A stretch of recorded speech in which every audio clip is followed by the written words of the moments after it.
welcome to Exploring with Mondo, a channel where we discover and develop fantastical new worlds, using the power of randomized prompts wherever we can. My name is Dave, this is Mondo, a little world who is looking for exciting new friends. If you are new to the channel, hello, there is a 4-minute primer as to what this channel is all about, linked here. Today we're taking 2 of the characters that we discovered in our previous episode and deepening them. We are going to use a variety of systems today to get that level of granular nuance to understand who these people are better. Remember that this is part of a bottom-up world-building approach. So we're starting with a character, understanding who they are, how they function, what their powers and abilities are inside our world, and then we are creating a world that facilitates them. So it's almost like we're using the character as evidence. They are a little evidence packet from which we can infer a much bigger setting that they could exist within.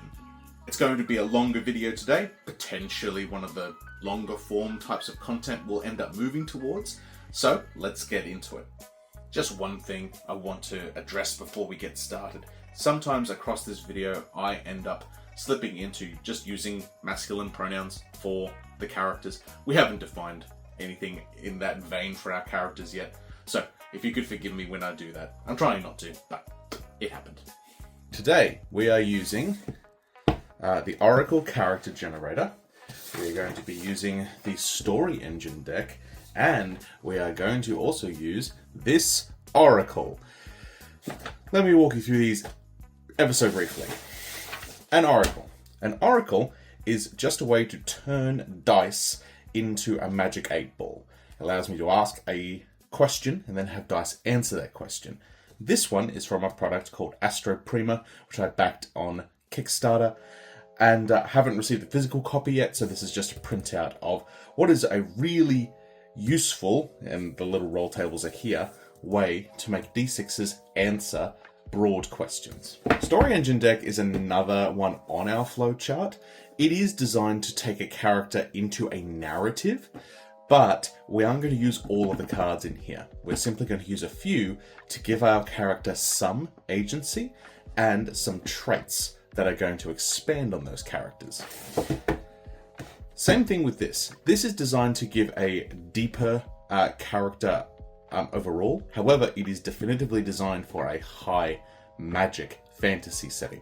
So this particular product isn't on the flowchart at the moment anywhere. But once again, similar to the story engine, we're only going to use a few of the cards from here to get some ideas for how to deepen the characters that we have. All right, so we're going to start with the journalist. Now, the journalist, in my thinking, has come to represent a really interesting fork moment for our world. And that is, does the journalist existing mean that we have a highly literate population? Or do we need to modify the journalist prompt that we have generated in order to fit a relatively non-literate population? In my mind, due to our baselines that were established in our first episode, that would indicate a fairly non-literate population, and so the idea of a journalist is bizarre. So I'm actually going to take this moment to divide, okay? I'm going to ask our Oracle, okay, about the literacy of our population. So the answers that we can get on the Oracle are 1, 2, and 3 are all no's. However, they are flavors of no's. A 1 is a no and, 2 is a no, and 3 is a no but. Which kind of indicates that there are some shades of meaning inside the negative outcome if we get an and or a but. The exact same thing is mirrored on the other side with 4, 5, and 6, with 6 being the yes and. You get the idea that with 6 here being the yes and 1 being the no and, they're the extreme ends, and this kind of creates a spectrum between no and yes and at the extremes. Okay, so I'm just going to ask, is our population in this world, or at the very least, is the population inside the faction that the journalist exists in, literate or not? So are they literate? 5. Yes, they are. Great. So in this perspective, we can keep the journalist as is, because a journalist as a role makes sense inside a literate society. Fantastic. Let's turn to this one. Okay, the Oracle character generator has within it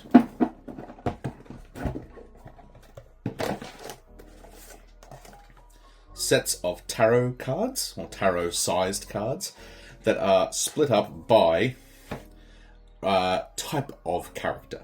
Inside each stack, there are a number of different card types that we draw one of to help spell out that character. And even then, on each card, there is a roll table of 4 outcomes. So there is a lot of granularity to what this particular product can produce. But first step, we need to pick which one of these best suits our journalist. So in this case, I don't think that they are a hero or a champion. This generally makes player characters for games like Dungeons and Dragons that level of hero or champion. There's a chance that they are a villain or a scoundrel, but I'm going to suggest that, because we're starting off nice, let's not presuppose an evil nature to our journalist unless one develops from elsewhere. A merchant or an artisan, that is a potential. We'll put that stack up to the side. A noble or clergy. Now, I would have used this one if we had a non-literate society, because a journalist would then have to probably be evolved into a court historian or a scribe or a bard, which means that they might be a member of at least a court, if not nobility themselves. I'm going to leave that there. And lastly, townsfolk and travellers. I think that's also a potential. Okay, put these off to the side. We have these 2 decks here. We'll make a roll. 1, 2, 3, 4, 5, 6. 4, 5, 6. We're going to use the townsfolk and travellers. And what happens is, we will normally take one of each of these cards, these subtypes, and then we will use them to spell out the character. Now, in terms of this role section, the role section effectively gives our person a job. We already know the journalist's job. We know that they're a journalist. So we're going to put the role cards out to the side. We're not using those. The other modification we'll make before we start drawing is that this last section is for intrigue.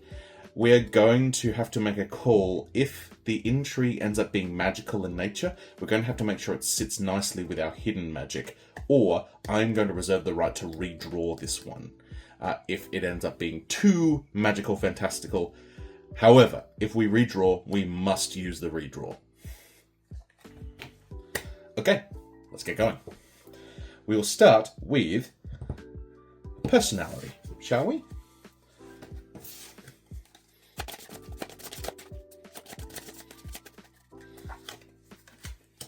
Friendly. Nice. So we have a friendly journalist. However, this also contains a little roll table. So, the roll, that is a 3. Okay, so it reads, this individual likes making friends, is eager to please people, get on with others. They are sometimes overbearing, but everything they do comes from a good place. 3 is comforting. The individual has a comforting aura that might remind you of home, another place you feel safe. Okay, so in this case, now we can further interpret this that our journalist is not trying to necessarily be incendiary, is not trying to bring the world to strife or focus on stories, is not selfish. In this case, we have someone who is trying to use their position, I'd imagine, for the good of their society and comfort, which could beg the question what they're being comforting from, if there's a specific need for a comforting message in something like a hard time. But we might leave that as a thread for later. Okay, motivation. Why they do the things that they do. Or what are they trying to achieve? Motivation. This is what they're trying to achieve in life. Happiness. Oh, this is turning out to be a very nice and wholesome person. That's a 2. Okay. So happiness, striving at all times for a sense of fulfillment and contentment. This individual seeks happiness in some form as their primary motivation, and the 2 is long term. Looking to the future, this individual wants to ensure they'll have the resources to be happy in a decade or more's time. So they're friendly to others and comforting to others, but they also want to prioritize their own happiness long term. That I can see for some people being actually being competing interests. Do you burn yourself out for other people, or do you prioritize your own long-term happiness? Because the other things on here were the happiness of others or another person, but that's not the case. They're looking for their own long-term happiness, which could come into conflict with their comforting of others. All right, let's get into the more nasty stuff. A flaw and a potential sense of intrigue. Let's have a look at the flaw. Okay, this is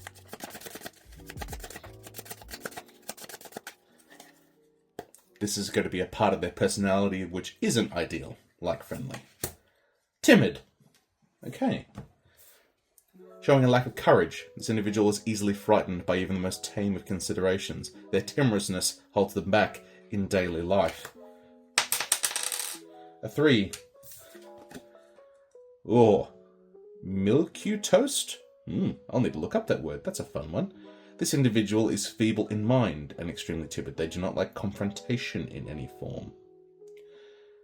Interesting. I'll need to look up that word to get more understanding on it. But this isn't a good look for a journalist, my friends, because if they're timid, they're more likely to be swayed by the big political movements around them.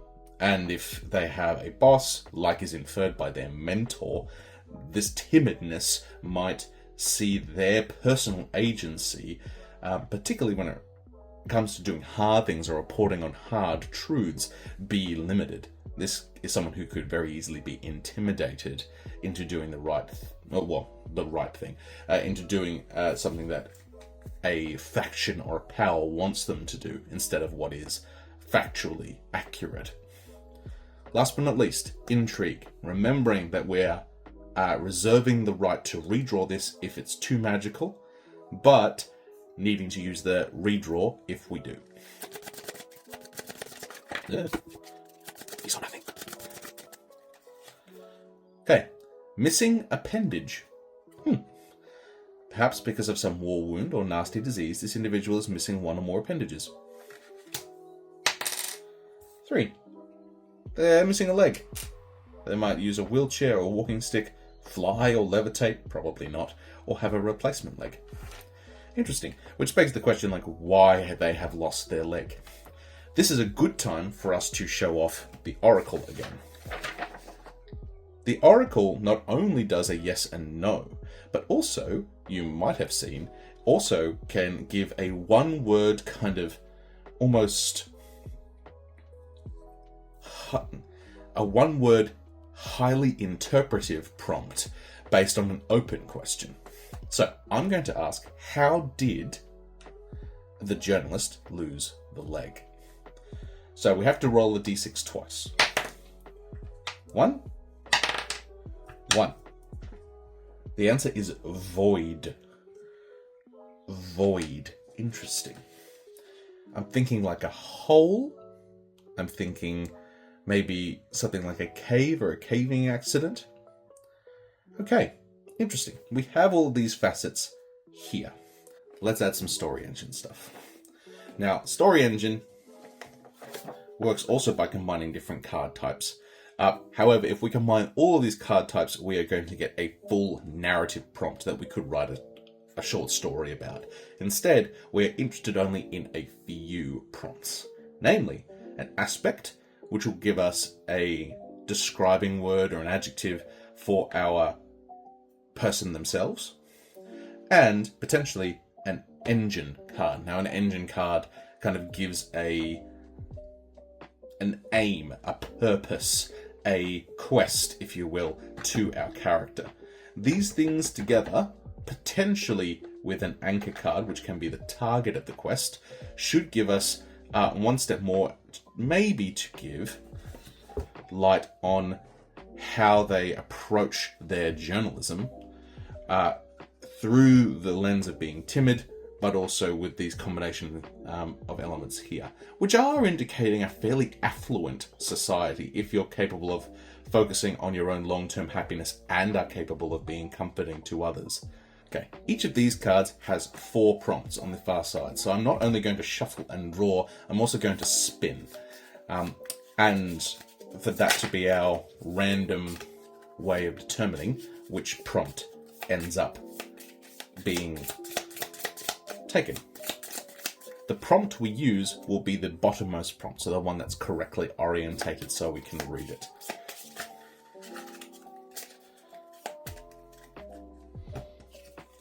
I'm looking away while we spin. Faithful. Interesting. Begs the question, faithful to what?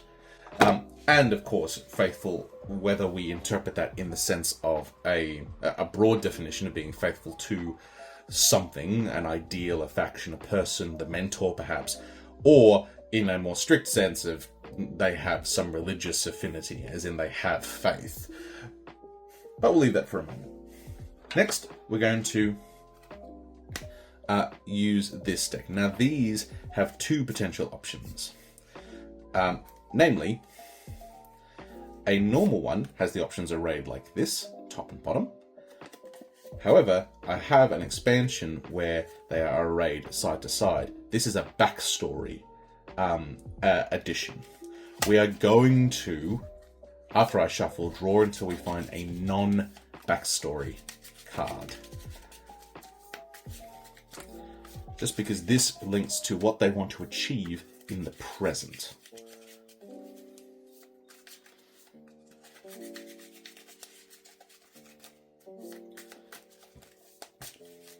With all transparency, after the spin, we'll either use the one that's correctly oriented or the one on the right, which will flip down. Okay, top card is a correct engine card. Looking away. Okay. Wants to gain freedom with or from. Nice. So wants to gain freedom, which infers that they're constrained in some way. Now, this could very easily link to kind of seeking our long-term happiness for ourselves. If they are not free, their long-term happiness clearly ties into their freedom. And if they're being a comforting person inside a system where they're not free, that's going to be very difficult to do. It may also link with the missing appendage. Fascinating. Now, the question is, do we want to keep using things here? Do we want to draw an anchor card, which would link to this, wants to gain freedom with or from?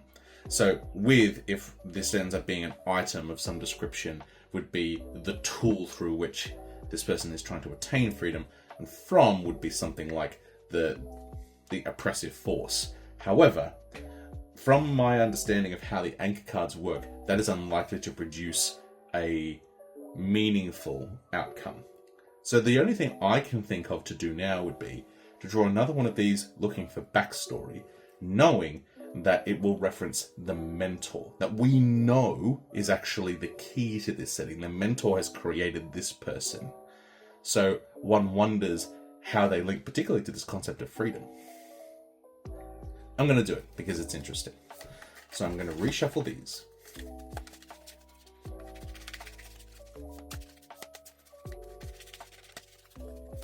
Okay. And I'm going to draw until we get a backstory one.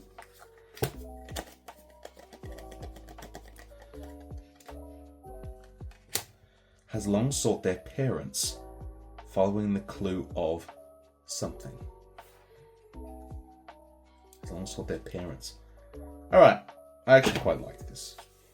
So, in the scheme of things, what this tells me is that the mentor isn't their parent, but is taking the place of their parents, and their parents are particularly important to them, that they're seeking after their parent. Okay. This freedom thing. One last thing I'm going to do is I'm going to ask the Oracle to give us a prompt here. I'm just going to ask it just broadly. What's a word that could be associated with the force that is keeping them constrained? A 4 and a 4. Healing. Interesting. A healing force is keeping them constrained. Which I could interpret to mean that they are trying to be free from an illness. So I could take the opposite of that. Wants to gain freedom from a healing force. Fascinating. It might link to the concept of them being potentially constrained inside a broadly positive matrix of information gathering. But that's an interesting combination of approaches. All right, let's do the same with the musician. At this point, I know that we have the astronomer as well, but I think the astronomer as a profession, and I know I said that we want to stray from stereotype where we can, but to be an astronomer within the technological period that we're thinking, I think still requires a particular style of rank, education, personality that we can infer from that. So at this stage, the astronomer just being an astronomer keeps him interesting enough, assuming it's a he. But the musician, on the other hand, has a bizarre link because they are important within the age of the world discovering their place in the universe. So I want to learn more about them to see how they function. Now, could they be a hero or a champion? I'm going to say no. Despite the fact that we know that bards exist in, say, D&D, we know this is a low magic setting. So a musician being the hero that goes out and confronts actual danger and problems, and being an adventurer or a soldier is going to be odd. Could they be a villain or a scoundrel? They could certainly be a scoundrel. But even then, I'm saying no for the moment. They could certainly be a member of the noble lineage or a clergyman. I certainly think that is a possibility. They could certainly be a townsfolk or a traveller. And they could most certainly be a merchant or an artisan.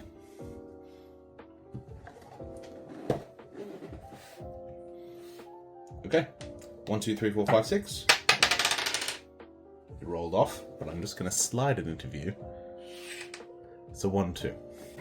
So, in this case, they're a member of the nobility or the clergy. Okay. So once again, we'll walk through the various decks here.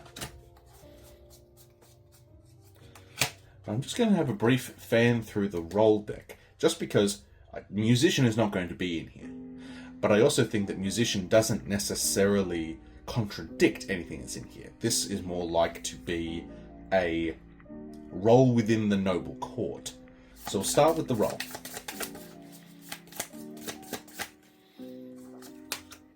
A plutocrat. So some wield power through force of arms or family pedigree, but individuals such as this use their wealth to project their will. Okay, so in this case, this person is highly wealthy and a musician. 2. Trade. The individual has mastered the mercantile arts and uses influence that has gained them to reshape society to align with their business interests. Fascinating. So they are a trader, a merchant of sorts. But interesting that links to music. Potentially that music already has become commodified in this world. Fascinating. All right. We'll put that there. They are a plutocrat. Someone whose wealth is so powerful as to put them inside the nobility as opposed to inside the merchants or the artisans. Okay. Let's go with personality next. Trusting. and naive. Okay, so fairly wide-eyed, even as powerful traders go, and that unfortunately links with the concept of maybe the wide-eyed musician who has made it big, or maybe has come into a lot of money, potentially through a family connection. Okay, motivation. What they want. Military. Martial concerns dominate this individual's thoughts. Their focus frequently turning to the military aspects of any situation. Bizarre. Okay. 2. To colonize. Oh, so interesting. Rather than working to create their own industry, this individual hopes to take over other regions and run them as colonies. Well, this has distinct impacts for the rest of our world build here, that colonialism has reared its head, but also in the time where we're understanding our place in the universe, and that someone that is more famously a musician than a plutocrat, so a highly influential, wealthy musician, has this aim. How fascinating. I'm really interested to see where that goes. All right, but we have 2 more to get to. Flaw. Not that we have a lot of things in here that already add some significant grey area to someone who has become a very important, political figure. Not the ruler, because they are merely a plutocrat and they're known more for the musician role. That was their first title. But still, someone who has a want to push in society for military colonialism. Alright, their flaw. They're fickle. The individual is temperamental and unpredictable. 1. Easily swayed. Well, that links with the trusting, doesn't it? Can be easily persuaded into or out of doing things for other people. They have little willpower. So, in almost a similar way to our journalist, this character is also, through how trusting and naive they are and easily swayed they are potentially being driven by society. Which might actually mean that this is more a facet of the broad government or the broad nation, that these 2 aspects have forced our musician plutocrat to take on board. Potentially not even thoughts that they had initially, but ones that they have been convinced into. Which makes this even more important. Because this is a very... this is a far-reaching thing to believe. This is something that, if you have this perspective, that you've made some choices. There's several rungs of choices and opinions that you have made and cultivated to arrive here. And if these 2 things, being naive and easily swayed, are true, that to me says that those opinions and choices haven't fully been this character's own. Intrigue time. Remembering that I am observing the right to redraw if it's too magical, but I must take the secondary option. A powerful enemy. Someone has it out for this individual, whether because of an old grudge or recent slight. The enemy's power and reach are not to be trifled with. Okay. Who has it out for them? 3. Okay. So this is a good example. At this point, the role has been a dragon, which is super interesting and bizarre, but also quite clearly this oracle set is designed for building into a high fantasy setting. It's designed for making quick, particularly, let's be honest, D&D characters and NPCs to interact with. So in this case, dragon, currently, if we were to accept that, changes so much, so quickly. So I am going to re-roll this. That being said, having a look at this roll table, we have two options that are highly impactful. A deity and a dragon being the two that really change how this setting functions. Whereas the hero is kind of like a midway point. Hero being that we can interpret the word hero in a number of ways. And political, which is to some degree what I anticipated was going to come out of having a powerful enemy. But we are going to re-roll. We have to take our second roll. So if it's dragon again, it's time to unleash the big lizard boys. This will be important. It's a 4. Political. Okay. Not to say there won't be dragons in the setting, but at this point, it's not coming about just yet. Political. The individual has made a foe of someone who holds great influence or authority within the body politic, who's not afraid to wield this clout against them.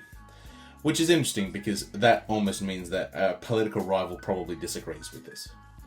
Okay, we have these. Let's expand.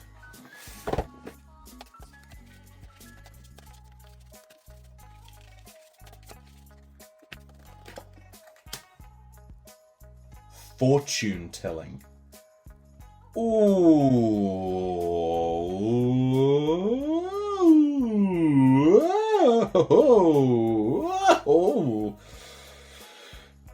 Okay. Now, it doesn't mean that they're accurate in their fortune telling. They just tell fortunes. Oh my. There's so many cool ways to take this. So, just off the top, if we just take this up to the side and connect it to the music itself, if they have a magic perhaps that allows them to tell the future in their artistic work, that's fascinating. And it starts to link in why, what magic exists in the world and potentially why it's hidden.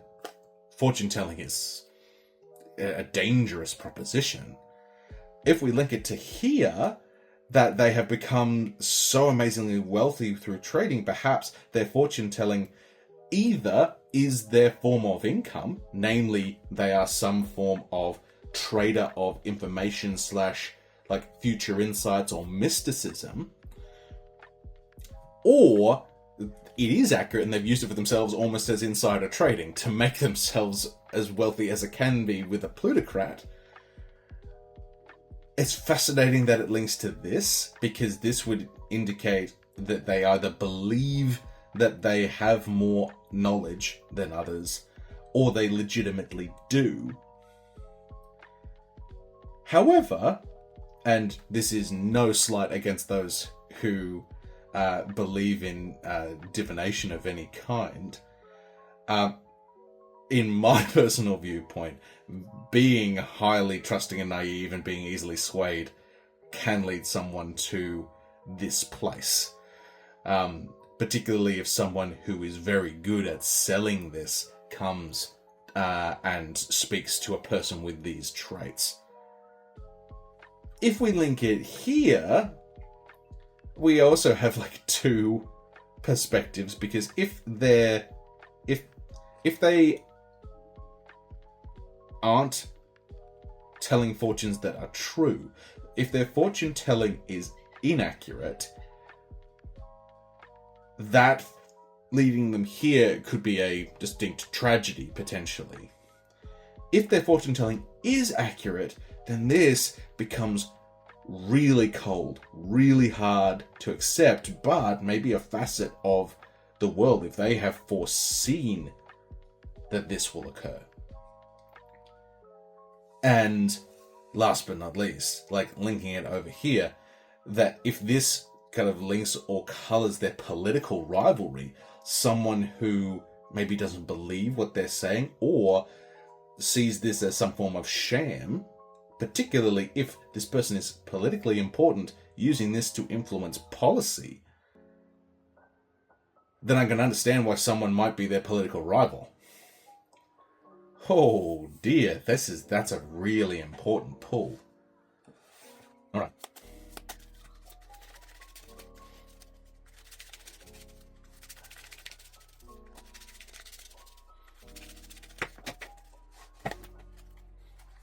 that's a backstory one.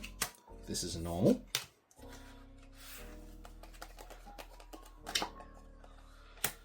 Wants to bury the secret of something. Oh, they've got secrets too.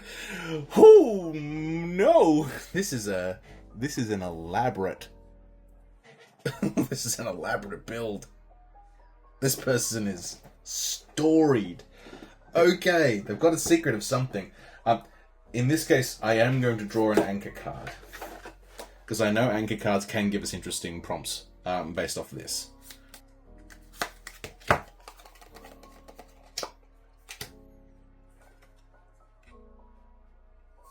To bury the secret of a word.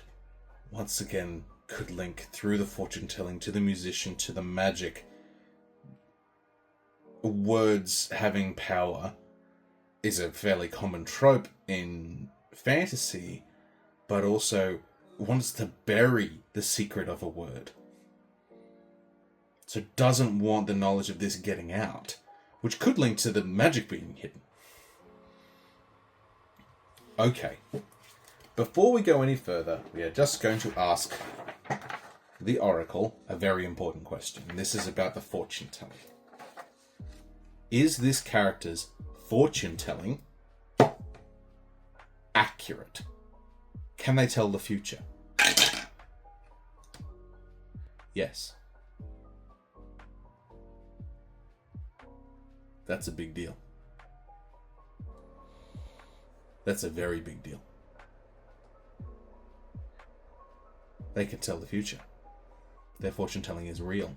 So, we have discovered quite a lot, I think, from here about not just the world, key factions, political states, the nature of magic, just from this character. For this character to exist in this place, in this setting, in the time period they're in, remember that they are key in a period where the world is discovering its place in the universe. A lot of things have to be true. And this being real is bizarre. And changes quite a lot. And sets a power level for this magic that, of course, you would want. If you could tell the future and others couldn't, of course you would want to bury that secret. It's excellent, but it's just it's so spicy and concerning. Okie day. Okay, let's get into interpreting what we have discovered today. Let's start with our one-legged journalist. Today, we've worked out that the society that the journalist exists within is highly literate. Therefore, it makes sense for a journalist to exist as a profession, someone who spells out news and important information to the general populace. But we also have some interesting threads to pull in that this journalist seeks to be free from something. And we also have the indication that the thing they seek freedom from is something to do with healing.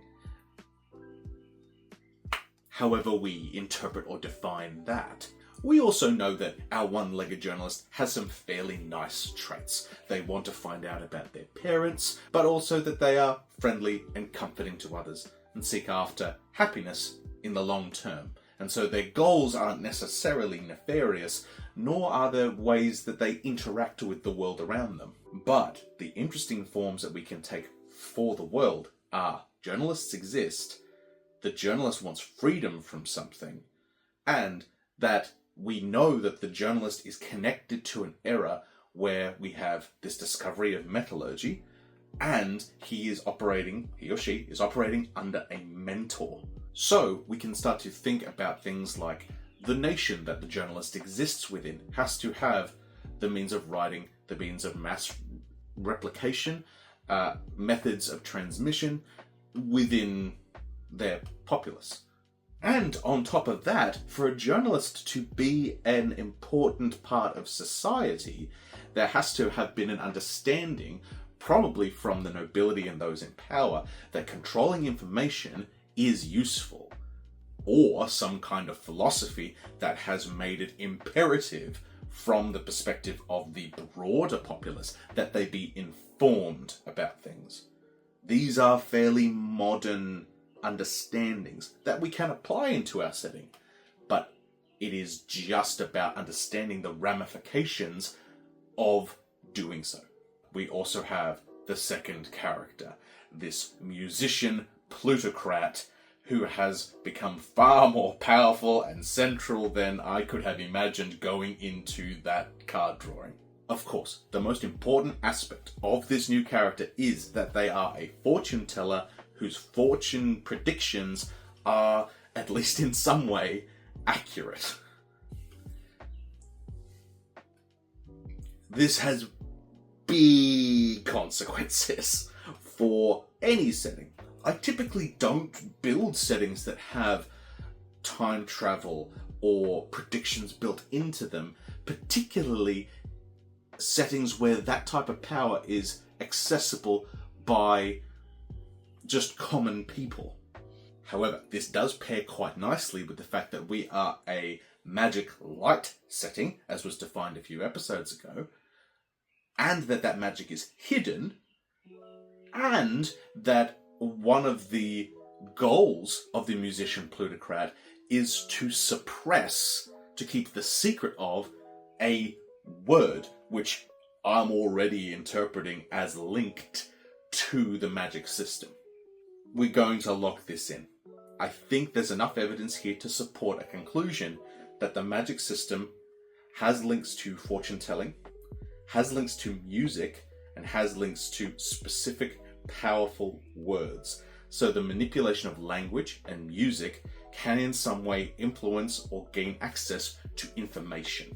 We can also tell some important things about the nation or faction that the musician plutocrat exists within, given that a powerful individual who can tell some parts of the future accurately has a militaristically colonial position on how they want to interact or move the world in which they have power. Just the mere existence of colonial thought inside our setting has to then infer some pretty big sweeps, in that there is probably an understanding of different big factions, that there is also an understanding of factions' superiority over each other, or at least a believed superiority over each other. Colonialism normally is built from a perspective of us and them. There are also tied in elements of what we are owed or what we are destined to control.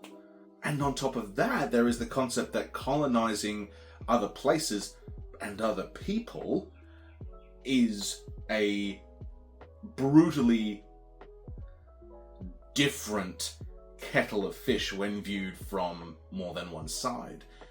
For colonial thought to develop, there needs to be a number of factors.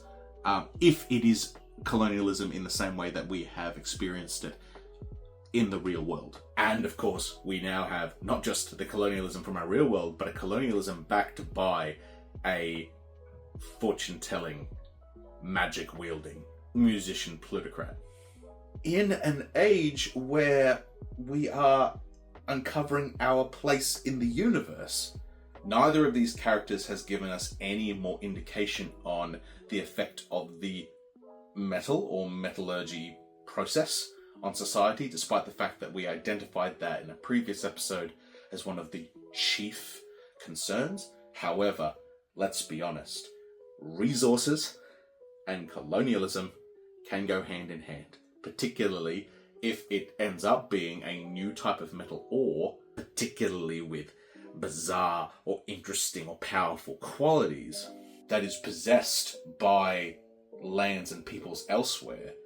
Then that builds a commencement influence that could lead us to colonial thought. And if we connect the metals to the colonialism, and the colonialism connects to the musician plutocrat, that might infer that the musician plutocrat either wants or has foreseen additional access to the metal. Oh boy, it's starting. But let's think about next time, shall we? In our world building flowchart, there is an understanding of when a chain is finished. That is, when we have reached the farthest point, the arrows take us on the flowchart and it doesn't loop back. Almost like we start in the center pretty much all the time and then we burst out. And once we reach the outer limits of the flowchart, we need a way to determine where to go next. So there is a system. Up the very top of my flowchart, I have this little roll table here, and it says, after a chain is finished, roll to determine the new jump point. A 1 to 2 is a return to green. Now you can see that the green is in the center of the table. It's at the midpoint of development. It is about the regions, the cities, the nations, the factions. So it's the bread and butter middle. 3 to 4 follow tangent if available. Now I have a running list of tangents, some of which go to the survey, some of which are pathways that we could potentially go in future. There are lots of tangents that are going to be added today to that list. So many of them. But 5 to 6 is do some extra stuff to expand on an element if available. The extra stuff is over here in this little box, which were systems that had almost a Swiss Army knife use that were going to be difficult to combine into the flowchart more broadly. It primarily has 2 systems or sources within it, one being the Ultimate Guide to World Building, a book I own, and second, the site Donjon. So, we'll make a roll. So we roll the 6, so we're doing some extra stuff next time. So I'll pick one of those 2 big broad tools, and we will probably undertake one of the activities in the book, or use the random generators on the Donjon website to add some details, building up, as we have said, from our ground up philosophy. So taking some tangent, some little element of what we already have discovered, and using those tools to expand upon them. Thank you so much for watching. The response has been awesome already. I didn't anticipate that we'd get anywhere with this project, but we have. So I'm glad to have you along for the journey. And I will see you next time on Exploring with Mondo.